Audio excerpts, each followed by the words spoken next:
ശ്വാസകോശ രോഗത്തെ തുടർന്ന് ചികിത്സയിൽ കഴിയുന്ന കേരള കോൺഗ്രസ് ചെയർമാൻ കെ.എം. മാണിയുടെ നില ഗുരുതരമായി തുടരുന്നു. കൊച്ചിയിലെ സ്വകാര്യ ആശുപത്രിയിൽ തീവ്രപരിചരണ വിഭാഗത്തിൽ നിരീക്ഷണത്തിലാണ് കെ.എം. മാണി. ശ്രീനാഥ് ചേരുന്നു. അവിടെ നിന്നും ശ്രീനാഥ്, എന്താണ് അദ്ദേഹത്തിന്റെ ആരോഗ്യനില സംബന്ധിച്ച് ഇപ്പോൾ ലഭിക്കുന്ന വിവരങ്ങൾ?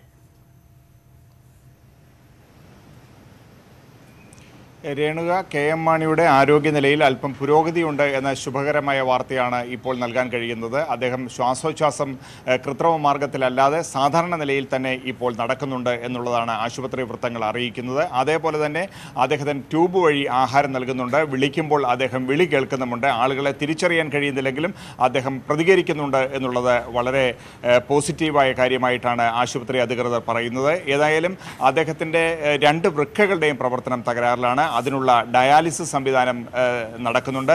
അതേപോലെ നാടിമിടിപ്പും രക്തസമ്മർദ്ദവും സാധാരണ നിലയിൽ തന്നെയാണ് എന്ന് ആശുപത്രി അധികൃതർ പറയുന്നു.